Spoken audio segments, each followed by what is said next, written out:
students, a very warm welcome on the YouTube channel of Analyst IAS. So today we are discussing about the gaps in registration of births and deaths Amendment Act. So ये act जो birth certificate issue होता है उससे related या कैसे होगा, पहले ये स्टेट लेवल पर होता था लेकिन अब एक सेंट्रल लेवल पर भी डेटाबेस होगा. So this is why this is important. We'll see कि इसके सिग्निफिकेंट प्रोविजंस क्या हैं जो ये बिल पास हुआ है. सेंटर वर्सेस स्टेट डेटाबेस का जो डिबेट है, एक्सपर्ट्स का क्या कहना है. देन ये certificate of cause of death क्या है.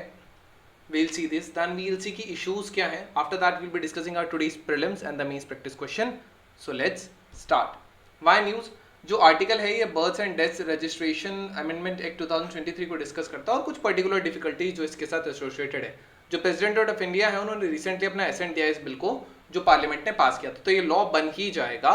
And one of the major objective जो इस बिल के हैं वो ये हैं कि बिल जो है इसका जो statement of objections and reasons है, it is to create a national and state level database जिसमें रजिस्टर्ड बर्थ और डेथ दोनों होंगी, जो कि बाकी डेटाबेसेस को अपडेट करने में हेल्प करेगा ताकि ट्रांसपेरेंट डिलीवरी, पब्लिक सर्विसेज की ट्रांसपेरेंट डिलीवरी हो सके, सोशल बेनिफिट्स सही लोगों तक पहुंचा दिए जा सकें.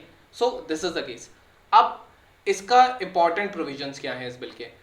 तो ये जो बिल है ये बेसिकली जो रजिस्ट्रार जनरल ऑफ इंडिया है इनके लिए कंपलसरी कर देता है कि एक नेशनल लेवल डेटाबेस बर्थ और डेथ का बनाए. सो ये इसको मैंडेट कर देता है. This is one of the provisions. Then जो चीफ रजिस्ट्रार होते हैं बर्थ और डेथ्स के हर स्टेट्स में, ये एक स्टेट लेवल डेटाबेस बनाएंगे जिसमें बर्थ्स और डेथ्स होंगी रजिस्टर्ड, एंड एक पोर्टल जो कि registrar general of India approve करेंगे, उस पोर्टल पर इन्हें उसको मेंटेन करना होगा. ये जो डेटाबेसेस हैं ये इंफॉर्मेशन देंगे ताकि नेशनल पॉपुलेशन रजिस्टर को अपडेट किया जा सके. Aadhaar database, electoral rolls, ration card, passport और बाकी डेटाबेसेस जो नेशनल लेवल पर हैं इनको अपडेट किया जा सके इस इंफॉर्मेशन से. बर्थ के केस में ये जो अमेंडमेंट है ये आधार नंबर जो पेरेंट्स हैं उनके आधार नंबर कलेक्ट करने के लिए हैं, लेकिन जब डेथ का केस आएगा तब इसमें कोई क्लियर इंडिकेशन नहीं है कि किसका आधार नंबर लेना है, डिकीज का आधार नंबर लेना है या नहीं लेना है.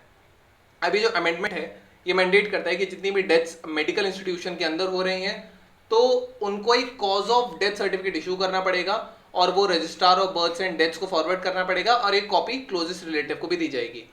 वो डेथ्स जो हॉस्पिटल के बाहर होती हैं, तो जो मेडिकल प्रैक्टिशनर जिसने रिसेंटली उसको एड्रेस किया है, अगर इलनेस का केस है तो रिसेंट इलनेस के टाइम पे जो भी मेडिसिनल प्रैक्टिशनर उन्हें देख रहा था तो उसकी रिस्पॉन्सिबिलिटी है इस सर्टिफिकेट को इशू करना.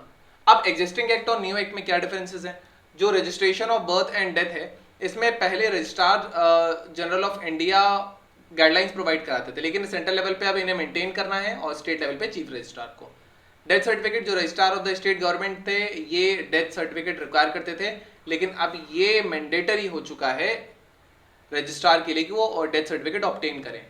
Then providing registration details. Registration के बाद रजिस्ट्रार जो है ये एक्सट्रैक्ट प्रोवाइड कराते थे उस इंफॉर्मेशन का उस पर्सन को फ्री ऑफ कॉस्ट, लेकिन यहाँ रजिस्ट्रार को जो सर्टिफिकेट्स हैं ये उस पर्सन को प्रोवाइड कराने पड़ेंगे जिसने रजिस्टर किया है विद इन द 7 days. तो एक टाइम लिमिट सेट है.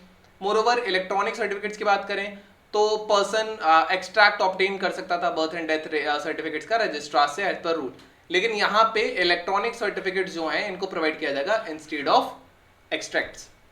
नाउ जो सेंट्रल वर्सेस स्टेट डेटाबेस का जो डिबेट है, अमेंडमेंट बेसिकली एडिशनल ड्यूटी बनाता है सेंट्रल डेटाबेस को मेंटेन करने के लिए रजिस्ट्रार जनरल ऑफ इंडिया पे.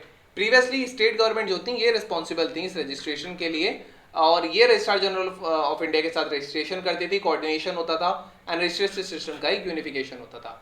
अब जो चीफ रजिस्ट्रार हैं, जो एग्जीक्यूटिव अथॉरिटीज होते हैं, मैटर्स जो कि बर्थ डेथ से रिलेटेड होते हैं स्टेट्स में, इनको एक डेटाबेस मेंटेन करना पड़ेगा जिसमें बेसिकली डेथ एंड बर्थ्स के सर्टिफिकेट्स होंगे इस रिलेटेड सर्विस, इसकी सर्विस डिलीवरी से रिलेटेड.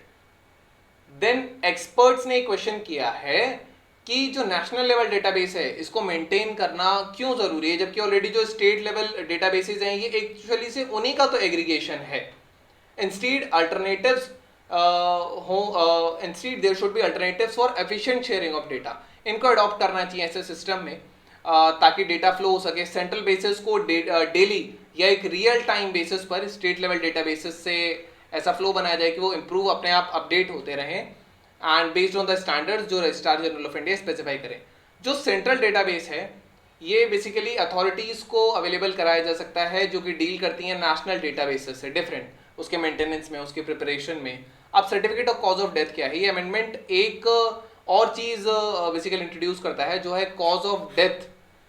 जो मेडिकल इंस्टीट्यूशंस में होती हैं उनको कॉज ऑफ डेथ इशू करना पड़ेगा रजिस्ट्रार के लिए, और एक नियरेस्ट रिलेटिव पे। उसके बाद हमने देखा था जो हॉस्पिटल के बाहर होते हैं तो जो रिसेंटली अटेंड किया होता है उसको इशू करना होता है। इश्यूज क्या हैं? सबसे पहला, ज्यादा डिसेंट्रलाइजेशन है। ये लोगों को बहुत वनरेबल बना देता है एक्सप्लॉइटेशन के। जो रजिस्ट्रेशन प्रोसेस कर रहे हैं, फॉर एग्जांपल 2000 सर्वे में जो बिहार में 2022 में सर्वे हुआ था बिहार में, जिसमें ये पता लगा था कि जो रजिस्टर के जो चीफ रजिस्ट्रार जो हैं, इसका जो स्टाफ है ये ब्राइब्स लोगों से लेते थे बर्थ के सर्टिफिकेट के लिए, इवन डेथ के केस के सर्टिफिकेट इशू करने के लिए भी लोगों से घूस ली जाती थी, जबकि ये फ्री ऑफ कॉस्ट प्रोवाइड कराना चाहिए। ये एक इशू है।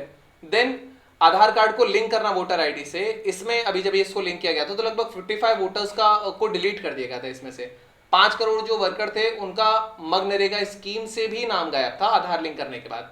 तो ये एक प्रॉब्लम हो सकता है। देन इंडिया के पास एक रोबस्ट सिक्योरिटी सर्विलेंस सिस्टम नहीं है, एंड मोर ओवर एक डेटा प्रोटेक्शन बिल फिलहाल तो नहीं है। तो ये कंसर्न है पर्सनल डेटा को लेके, वो लीक हो सकता है, प्राइवेट कंपनीज उसका यूज कर सकती हैं। सो वे फॉरवर्ड क्या है? पोटेंशियल बेनिफिट्स जो है registration birth death amendment bill के, वो बेसिकली इनको हार्नेस करने के लिए जो इम्प्लीमेंटेशन स्ट्रैटेजीज हैं वो इफेक्टिव होनी चाहिए, उनको बनाना जाना चाहिए, कोलैबोरेशन होना चाहिए सेंट्रल स्टेट अथॉरिटीज के बीच में। इट इज वेरी इंपॉर्टेंट अगर एक seamless data integration and utilisation चाहते हैं। मोर साइमल्टेनियसली चैलेंजेस जो आधार से रिलेटेड है या कॉज ऑफ सर्टिफिकेट डेथ से रिलेटेड हैं, देन लेजिस्लेटिव ओवरसाइट जो है, ये सारी चीजें बेसिकली अमेंडमेंट के जो इम्पैक्ट है इसको और ज्यादा मजबूत करेंगे। Prelims practice question, consider the following statements. National Population Register is prepared under the Citizenship Act of 1955 and the Citizenship Rules 2003. It is mandatory for all usual citizens of the country. A usual citizen is one who resides in his place of birth. How many of the statements are correct? You can type the answer in the comment section, then let you know if it's correct or not. Then we have a mains practice question. Critically analyze the Registration of Births and Deaths Amendment Act recently passed by the Parliament. So this was all about today's video session. I hope you understood it well. Thank you. Have a nice day and stay tuned with the List IAS for your better preparation.